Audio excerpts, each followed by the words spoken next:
So I want to talk about this topic that's been coming up. It's been coming up in the things I've been reading and the podcasts I've been listening to, and even the conversations I've been having with people and the questions I've gotten. This topic has shown up everywhere. And it's one that I've been comparing to the obsession that I have for learning and the obsession that I've created around understanding how people think. Creating wealth is specifically resource management. Resource management, measuring all of your different resources the same, with the same language around it. And it's really interesting what happens when we do this. And your resources are your time, your energy, your money, and your knowledge.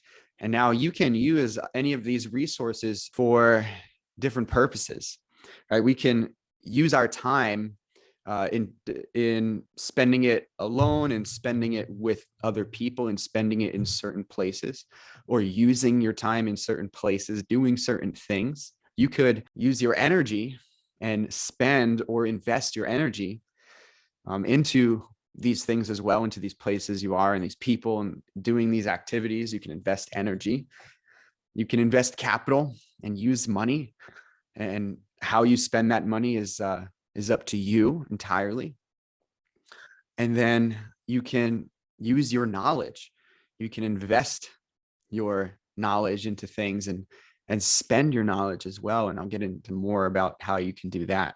Now, understanding that each of these are individual resources, and also they can be related, right? They can all occur at the same time. You can use these four things at the same time. You can use your money while you're using your energy, while you are using your knowledge, and in a particular amount of time. And they all connect and they're all intertwined. And that's the value piece that you're going to take away from this conversation and this little drop today. Now, there are certain things you can use these resources on. We're going to use the word invest versus spend or use. I'm going to use the word invest today for all of these, and we're going to use the word resources for all of these.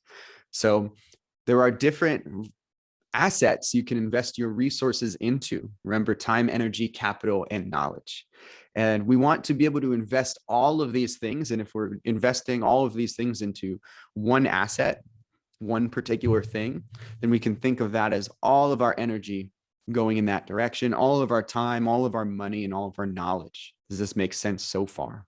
I've spent a lot of time investing into the stock market or into cryptocurrency or various businesses, and investing my capital without realizing that I was only giving a 25%, a quarter of me to that, by only giving it money. And then if I shift my time, now I'm giving 50% of my resources. And then if I add in some energy, some effort, some desire, and then of course, if I dose in my knowledge, if I add my knowledge to this, now I'm investing 100% into this one thing, this asset. That could be one company that you're investing into. And the more you begin to invest, the more you can also receive in various ways. Of course, there's return on your direct investment capital wise, meaning you receive more money. And you can also receive other things. You can receive a lot of things. Now, you can also do this with people. And so what I had found myself doing is I had some things that I invest my capital into, and some knowledge and some time and some energy. And then I had some things where I was investing a lot of energy into something like, let's say, relationships. And I was investing a lot of time into relationships, but not a lot of energy, because my energy was on my training. And my knowledge was in my head, or it was on the podcast, and I was investing my knowledge onto that and some time.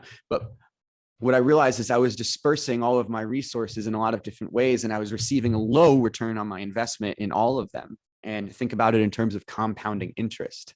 The more we add to our compounding interest, the more it compounds, the more it grows. And there are levels. You can increase this. You can increase the growth of something, of an asset that you put your resources into, up to a point, and then hold it, leave it there, move your resources somewhere else. So what I recognized, and somebody asked me what I'm investing in lately, what stocks or what coins, what new coins. And I said, well, I'm investing into relationships. And what that meant was that I was investing all of my time, all of my energy, all of my capital, my money, and my knowledge into building better relationships with some people. It's important to build up a relationship to me. I wanted to invest in this asset because a relationship with a person is also an asset. You receive things, whether or not you're looking for something, what you're looking for in more time, in energy, in capital, and in your knowledge. You can receive more knowledge. You can receive energy from people, energy in the form of love or trust or devotion or sharing. You can receive time, and they give you their time. This is a valuable thing. And so I wanted to shift even my capital toward this. I'm investing my capital into other people, people that I want to build a relationship with, people that I want to have more time with, people that I want to share their energy with. And the more I find myself doing this, I'm adding to another revenue stream. Think about it this way: a revenue for your energy. You get to receive all this energy, this love, this compassion, this inquisition that people have of you. You get to receive money because people are sharing opportunities with you, if those are the right people that you're looking for. And you get to receive so much knowledge if you're investing your resources into gaining knowledge from a person. And how valuable are all of these things? I believe that the time, energy, and knowledge added up way overcome the value of money, because you can receive so much beyond paper. And all money is a vehicle for exchanging different ways of value, for exchanging leverage. I have this, in return I receive this if I use it this way. If I put it here, if you put your money in a bank, it earns 0.06% interest. If you put your money into AT&T stock, 4%, 3% interest, compounding, right? You put it back in, it continues to compound and it grows. If you put your capital, your money, all of your leverage, your energy into a relationship with a person who could grow with you and take you to the next level, you could receive 20% interest, 50% interest, and it keeps compounding if you keep reinvesting. What I realized here is, one, early on, I was devoting my energy and my resources to a lot of different things. If I put it into one thing for a little bit or consistently, then I would see the return on my investment much quicker, whether it be wealth, investing in stocks or coins or startups, and whether it be putting my time and my energy into different things. I realized that these all need to happen in flow, right? And we can definitely split. There's different assets. We want to pay attention to where we put our money and where we put our time and our energy and our knowledge. Pay attention to these things. Where do you put them? Devote more to one thing at one time. And these do have weight to them, right?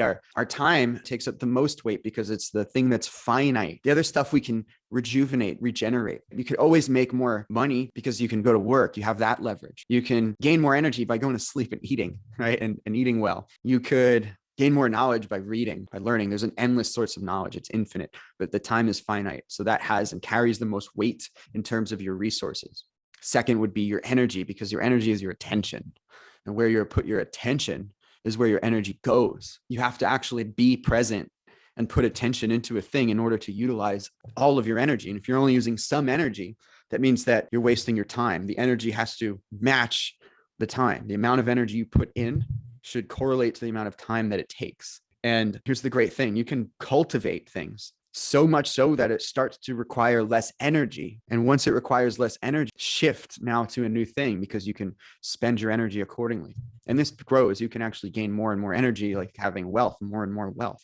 If you have, $1 million, do a lot of things. But if you have $5, it's going to be challenging for you to do a lot of things. It's similar to energy. If you have $5 worth of energy, well, you're going to want to put that $5 into the right place. On the other hand, if you have $1 million worth of energy, now you have options. So you're going to grow, right? You're going to grow your energy and you're going to grow your options. When the energy is greater and the time is lower, that means it's low priority and you can devote more to other things. You have to put in the resources toward one thing, right? Something you could go all in on. And maybe it's 2 things, maybe it's 3 things.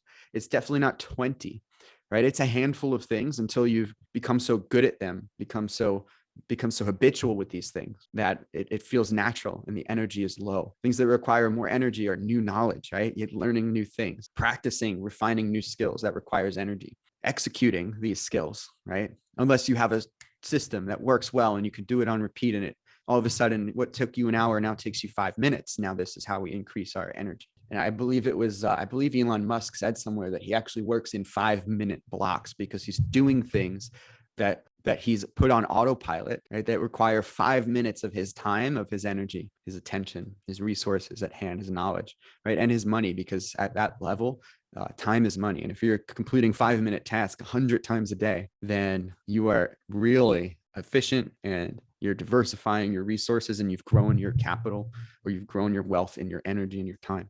Look to grow these things and receive these things. Now, if you're half-assing something, it's not worth doing too. You drop that thing. If you notice that there's something that you put a lot of time into and not so much energy, well, then it's time to move that thing on as well. If you're not seeing a change, I mean, if you're not seeing a return, like you're getting more energy out of this thing, or it's taking less time, or it's making you more money, right now, it's time to push this aside. And the last piece I'm going to end with is you can be really consistent in a lot of different ways, varying ways. You can be consistent by doing something daily. You could be consistent by doing something weekly or biweekly, or every 10 days or twice every 3 weeks, whatever it is. Consistency is measured in volume as much as it is in frequency. Time is irrelevant. It's the volume. Are you doing it? Is it top of mind? Is this something you are looking back to, looking over, doing again with the intention of doing better? That's how we establish consistency. And you can do this during different times as well. You can do this weekly and biweekly, and that's the frequency, but you could also do it when you try something new. You could be consistent with how you learn. You can be consistent with how you put your energy in. When you are finding a new stock, you could do the research this way, be consistent with the research. This is like a standard operating procedure for how you run your life. And you can measure these and you can grow and be successful in all of them at the same time. Put your energy, your time, your attention, your money, your knowledge, all into the thing that you value the most right now and you want more of, and you will receive that thing. And that's it for today. Hope you enjoyed this one, and keep watching, because I am building these up too.